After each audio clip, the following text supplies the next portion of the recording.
This is the story of my family, of my 7 children who were all very clever, but all very, very, very naughty. Eric, that's my teddy! Eric, stop doing it! Having directed commercials for a number of years and having worked with children, I just always start the process by seeing as many children as possible. And I was very keen that we didn't just concentrate on children who were at theatre schools, because sometimes they're great, but sometimes they tend to be very theatrical. And that was something that I wanted to try and avoid in the acting of the children. You get the kids in, I sit them down and I talk to them, and whoever comes across as kind of bright and interesting, you get to come to a workshop. I go to agencies, I go to schools, normal schools, drama groups, after-school clubs. We got Thomas Sangster quite early on, so we knew they all had to kind of go down like Russian dolls from him.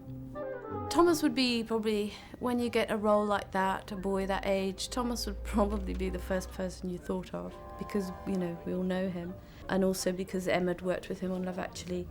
So that helps. As soon as you've got one, it's a bit like doing the border on a jigsaw. You sort of think, we've got somewhere. So you fill in all the other bits. We looked at hundreds on tape. We then started bringing them in and selecting from those hundreds, getting down probably to about 100 children, which we brought in and worked through probably about 6 workshops. He just doesn't do anything for us anymore. He does everything for you. Oh, just like a girl. Yeah, go on, cry. That's so typical of you. It's very, very important to get the casting process right, because those children had to work, I think we were shooting for about 20 weeks.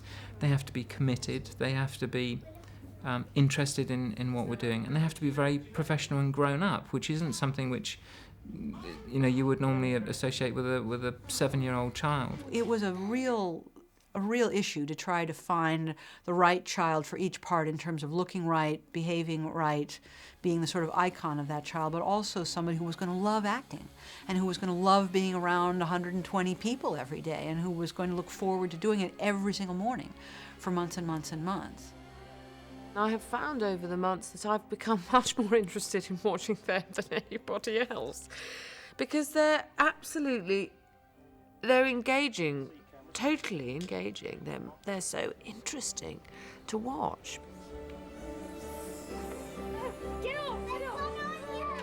Celia Bannerman was was the coach for the children, and her job was primarily to make sure that they knew their lines and that they understood the meaning of the lines and that they understood the story of the film in which they were acting. And I don't think the shoot would have gone, well, I know the shoot wouldn't have gone as smoothly if it hadn't have been for her. Obviously they were very well cast, so my job's been is to get them to a stage where they can act when they get onto set. Kirk was obviously very keen on them, and one could see that there was definitely that they would be able to do it with a bit of practice. I'm very excited about seeing a read through with everyone. We're pretty much cast from a production point of view. He's very good with them, because he makes them laugh a lot and they adore him, and it's very relaxed, which is very nice. Except and if they get a bit out of order, he's really good at calming them down.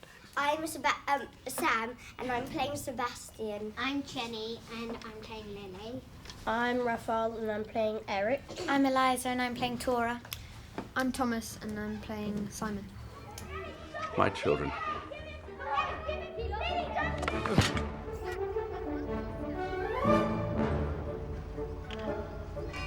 I'm so scared. Who's looking forward to seeing the tarantula?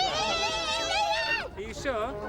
Well, we're here because there are some animals in the film. Why did I write this? There's 7 children and a donkey, a pig, 2 dogs, a tarantula, a chicken, and they all have to do things, So the animals belong to the children's family. So this being the second day of having the children, we've brought them to bond with the animals.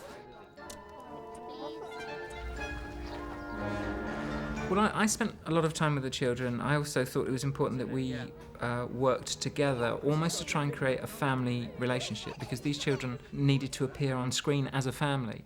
And I thought that was fine, but that in order for them to do that, they needed to spend a lot of time together. And I remember we went out to the London Eye, and we went on trips, and I had dinner with them, and we would eat together, and we would rehearse together. The point is, we've got to keep everything together for a long, long period of time, and it's the children. You know, they're so amazing, really, but they're very, very different, and it's just making sure that they all continue to get on. Although in any normal family, there will be inevitably patches when they don't. Hurry up!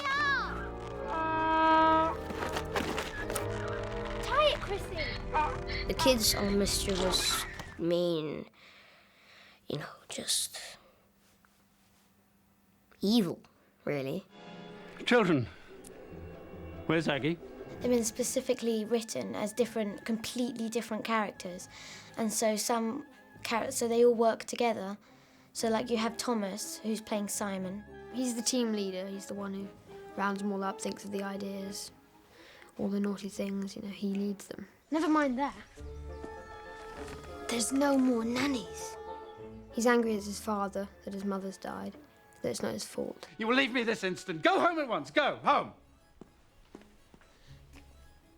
You never listen! And then you've got Lily, who is like a romantic bookworm. Lovingly. He took her lovingly by the hand. And then you've got Raffi, who plays Eric, is like a scientist. He's like an 8-year-old going on 90. He's sort of half brainy, half philosophical sort of kid. I think the turning point was definitely eating the baby. Well done, Eric. And then there's like Chrissy and Sebastian. Ooh, she is brave, but she's quite sad because Mum died. Don't do that, darling. That's my sore bit. You seem intent on distressing me, so now I'm going to distress you. You are to go to bed immediately. Before supper, I'm playing Sebastian, and I'm basically the really hungry character. He always likes to be cheeky. He always sneaks down to the kitchen with the others, and he sometimes does stuff in the kitchen that's really, really naughty, naughtier than the others. The A, B and C camera comma marks.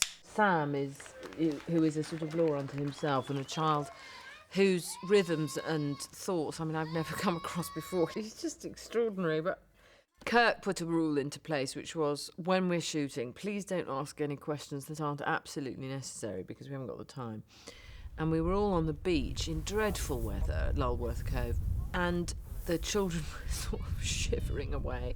We were all sitting there and trying to get shots in, and there'd be a little bit of sun, and Kirk said, right, now, listen up. We've got to do this. And Sam was sitting... And Kirk said, what is it, Sam? Is it an important question? And Sam said, yes, it is. He said, all right, well, ask it, because we've only got it. And Sam said, what's going to be in my bun? Which was a very important question for him, because it could have been something very unpleasant that he didn't want to have anything to do with, and he had to eat a bun. He wanted to know what was going to be in it. OK, Sam, so try and undo the string. I think probably, if I was honest, there were 2 occasions during the whole 20-week shoot where I had to sit them down. Not so much the older one. I mean, Tom Sangster was extraordinary and is just like an adult actor, as is Eliza Bennett. But the others, quite naturally, as younger children, over the 20 weeks, I felt just lost their concentration on a couple of occasions. And we sat down, and I was very honest with them. And I just said, look, you know, you need to get back to where you were when we first started filming. It's very, very hard. It's exhausting. I thought it'd be much easier, you know. Only do 1 take for each shot. You know, you only do the scene, actually shoot the scene once, and the cameras would be everywhere. And in the editing, they just take the cameras off. It was nothing like that. 1, take 2. AC camera mark. Keep camera mark down. Good. Mayhem. Ready, steady, action. We got cut! And cut them! Cut them! I admire them very much for coping with what is, after all, not a child-friendly environment. You know, it's dark, it's dusty, it's hot, very, very hot when the daylight lamps are on. You've got to concentrate, you have to be quiet. And they just have dealt with it like real troopers. Each scene that we have with the children, I look at it and I can see all of the things that could possibly go wrong. I mean, even if we're in the studio, you know, there's all of the tight restrictions, as always, with their education and the amount of time I have with them, and how tired are they, and are they getting bored, or are they getting, you know, are they overexcited? In general, they're very, very good. You know, they're kids and they like to have fun and have a play around, but as soon as they come onto the set, in general, they're very, very good. The kids are great on the whole. It is exhausting, really, trying to get 7 children, including an infant, all to be concentrating all the time that you need them to, and you really can't expect that. But you couldn't have a more professional lot of kids, really. They're pretty fantastic. The children are marvellous. 7 little kids who are not professional, some of them. 1 or 2 of them are, but the others aren't, and they're simply marvellous. They're very talented, and just, I don't know how they do it. I don't know how they go to school for 3 hours in the day and then come back and do filming. They've been great. I think there was one day where Sam didn't want to put jam in his face, but I think that's understandable. It'll be very odd for them not to have each other. It'll be odd for all of us not to have each other because, oddly enough, the film, being about family as it is, has become a very strong, close-knit family. Here we go, ready? Look at me, lads.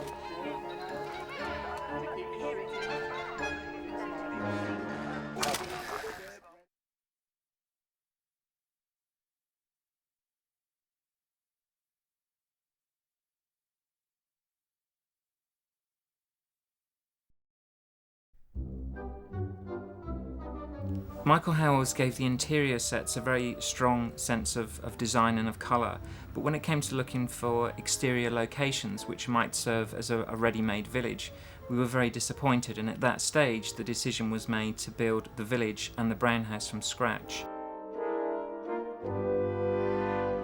This enabled Michael to continue his design throughout the film and help promote the idea of the story as a fairy tale. There were several decisions that went into the decision to build it rather than find it. One is that it's very hard to find any place, even in England, where you don't see power lines, where you don't see parking meters, where you don't see some signs of modern lives. But beyond that, because this is a family movie, it's a fantasy movie, we wanted to be able to have every single aspect of it be a design. We found this location, which is just basically an empty meadow. I mean, there's nothing here, so we put in all the walls and all the plants. All the film is set in the village and in the house, so it's, if you think about it, it's one huge set of about 3 acres. Once we agreed to build the village, we then had to decide where everything should go. And we had the luxury of saying, in this scene, Mr. Brown runs out of the undertakers, and if we put the Brown house at the end of the lane, then we've got a very nice shot where we can join both locations together.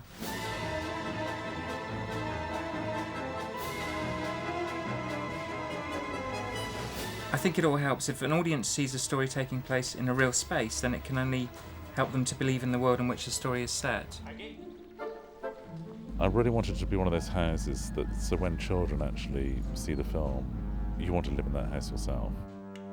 In the script, it just says a small brown house, and then it sort of started from that, but it's rather sort of grown actually over the different ideas we came up with.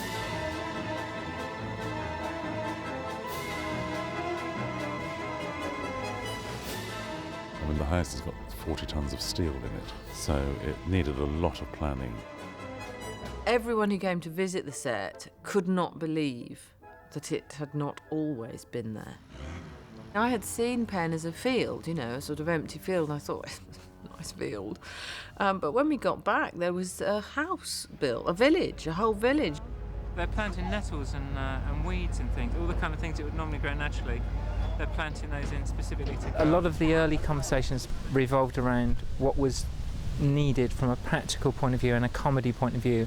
When Mr. Brown comes out of his study, it's important that there's an area under the stairs where the children can be firing porridge at him and Mrs. Quickly, and just making sure that the staircases were suitable for Mr. Brown to fall down. It's very important for me that the design has a practical purpose. The reason we're building inside is it's just actually much more controllable, bringing the environment inside for sound and other reasons. This is our main composite set, which consists of the nursery, the stairs, the hall, the lower dormitory and the upper dormitory. We're also building all the kitchen, which is subterranean in the main house. We're building that on the stage, and also the main study, but everything else we're building on location. I just wanted children to look at it and think, what an amazing house, and why can't our house be like that? And hopefully what people like about this film will be the design and the look of the film.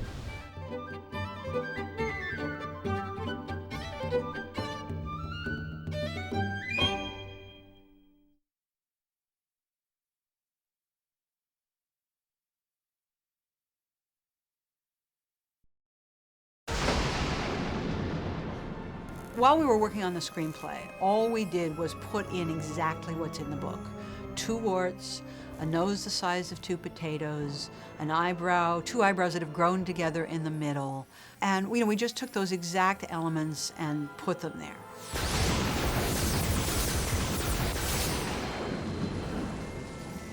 Good evening, Mr. Brown. I am Nanny McPhee. Oh, you're, of course. Good heavens. When Nanny McPhee first arrives at the house, she has to make an impression. She has to be physically very different to anything that we're expecting, but she also has to be scary. And if she's scary, the prospect of her then confronting the children, who we already know to be very, very naughty, becomes very intriguing. When Kirk came in, that's really when we began to have the discussions of how was this character going to look. And then when we brought in our costumers and our hair and makeup people, that's when we really began to have the discussion. It had to be scary, but not too scary. It had to be funny, but it couldn't be too funny so it was so distracting. But we also had to start off somewhere quite extreme so that we could do all the changes with her and turn her back into Emma at the very end. Today's the full whack, I think, isn't it, Jen? First stage, yeah. So it's the full thing. This is stage 1. Stage 1 of 5. Which is nose 1, earlobes 1, hairy chin wart, eyebrows meeting them in upper lip wart, teeth and plumpers, and also a lower hairline. There's a very complicated map of, when we've lost a wart, when the hairline goes back, because it's not just the obvious things being taken away, it's also tiny little minimal changes that will probably go unnoticed by the eye. There's big, then there's 1 wart gone, 2 warts gone. Eyebrows wedding. Eyebrows wedding, absolutely right. The bits on her face start changing and the warts go and the eyebrows separate and things like that. At each stage she loses some weight, and it's very subtle. I mean, because she's always in black, so and the costume is quite sort of unshapely. So we're hoping that it's not obvious that she's lost weight, but you might just do a double take.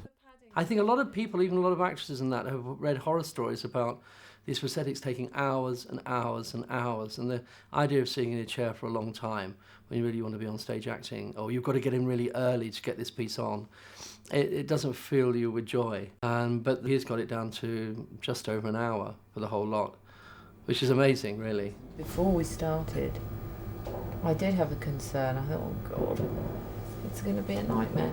But the design and the building the makeup is so clever that honestly I certainly don't notice the warts or the lobes. The nose is a little bit heavy, the first nose, but the prosthetics are so wonderful now and so well designed. It's fantastic. What I find remarkable is that when Jem stuck it on, you think, well, you're never going to be able to paint that into my face and make it look real. It just looks as though impossible, and 5 minutes later it looks as though it's part of me. So that's where the art comes in. As she begins to change, it isn't just the warts that go. Her ears are very big when she gets there, and her ears begin to get smaller, and her hairline begins to recede. And it's a wig at the beginning, and maybe it's not a wig at the end. So that it's a very complete change, and yet ultimately, all we ever talk about in the movie, all we ever talked about in the script are just those few facial features. Children of all ages and adults are very clear as to the physical changes that take place with Nanny McPhee, with her eyebrows and her warts and her nose. But what's interesting is that people seem to form very different opinions as to why she's changing. Some people say it's because the children are learning lessons. Other people say it's because the children are starting to see Nanny McPhee slightly differently. But what's very clear to everyone is that by the end of the film, the children don't need Nanny McPhee anymore. The process of change is therefore complete, and it's time for her to go. Can we get up? Can we get up, please? Nanny McPhee's physical transformation not only made it very clear to the audience that she was changing, but hopefully signalled to them that the children were experiencing a change at the same time. Her presence is very powerful, but there is a kind of calm and a peace right from the start. So that there's no judgment as well about her startling and bizarre appearance, because she's as loving and good as at the beginning as she is at the end. But it's how the children see her. She doesn't change. She's always the same. That's the point. It's everyone else's perception that changes. You never know whether this is really her or whether the other incarnation is really her. They're all her. You know, it's not like this is the real thing. It's just, what is she? Aha, nobody knows.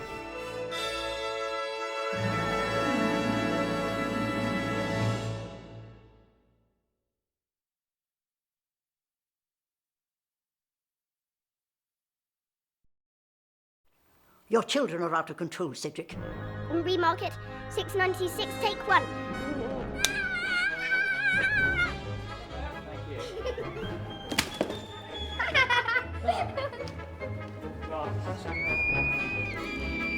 Oh, I am getting dizzy now. I did knock. I did knock. I did knock. Oh, sorry. I'm used. There was a bee.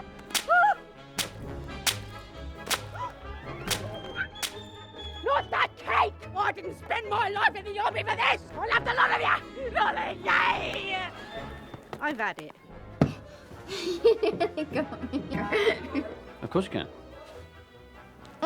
Of course you can. Of course you can. Stop that at once. Right. Simplify, take one, A and B cameras, come on, mate. As you know, Cedric, my word is my whatever it is. I can't remember my lines now. Two girls pouncing on the path. Pouncing? Let's go back a bit.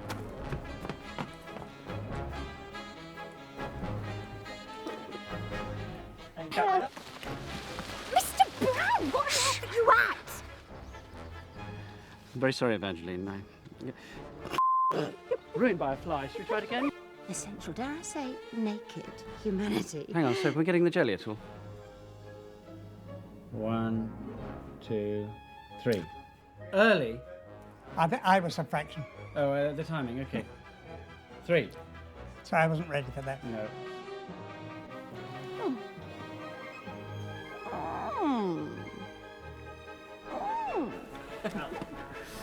Oh my God. Too well. Oh, that's lovely, that is. Ready? Action! Very serious expression. And cut there, thank you. Mrs. Elton it was. Woo! Do you remember her? Sorry. Woo! Widow of Mr. Frederick Elton? Oh, no! That's right. But never mind, Mr. B. There's plenty more fish in the sea. Sorry, I'm supposed to be pointing.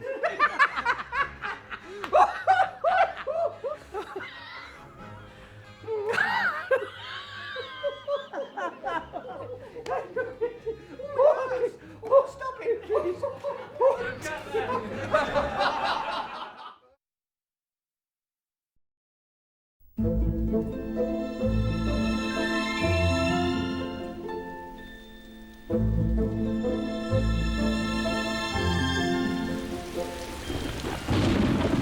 I am Nanny McPhee.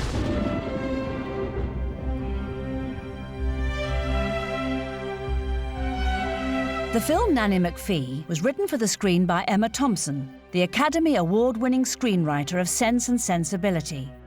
Just as Sense and Sensibility was adapted from a book by Jane Austen, Nanny McPhee was adapted from 3 children's books by Christiana Brand: Nurse Matilda, Nurse Matilda Goes to Town, and Nurse Matilda Goes to Hospital.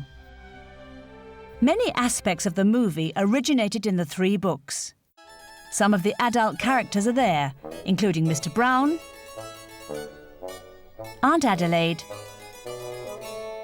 Evangeline, and the cook. Scenes such as the children faking the measles, dressing up the donkey, and Aunt Adelaide's attempt to take one of the girls away. Then, of course, there's Nanny McPhee's dreadful appearance and the mysterious changes that occur as the children become less naughty. She was very ugly. The ugliest person you ever saw in your life. But what you noticed most of all was that she had one huge front tooth sticking right out like a tombstone over her lower lip. You never in the whole of your life ever saw such a tooth. But the books also underwent some changes on their way to the screen. In the books, there are so many brown children that most of them don't even have names. In the film, there are only 7. In the books, the children's mother is alive and well. In the film, she has died, and Mr. Brown is being forced to remarry. But perhaps the most important change is the name of the main character. We realised quite early on that Nurse Matilda was not going to be a name we could use because nurse, the word nurse, no longer means what it used to mean in Victorian England, where nurses were in fact nannies. The person you need is Nanny McPhee. And Matilda we couldn't use because of Roald Dahl's book. I thought, no, I've got to change it completely. We went through so many versions of names. We thought perhaps because it was a story about the children that it should be called the Bothersome Browns or the dreadful Dohertys or whatever. But in the end, it needed to be the name of the central character. We settled on Nanny McPhee thinking, well, we can change it, and we never did. And I'm very glad we didn't, because it works just right. The stories that inspired Christiana to write the Nurse Matilda books originated in the mid-1800s. The fascinating thing about these stories is that they're much, much older than the books. Because like all great stories for children, they were once told to specific children. And they were in fact told by a man who invented Nurse Matilda in the 1800s, and that was Christiana Brand's great-grandfather, who told his children the stories. So whatever naughtiness his children had been up to, he invented Nurse Matilda, and then he told a story about how Nurse Matilda dealt with that naughtiness.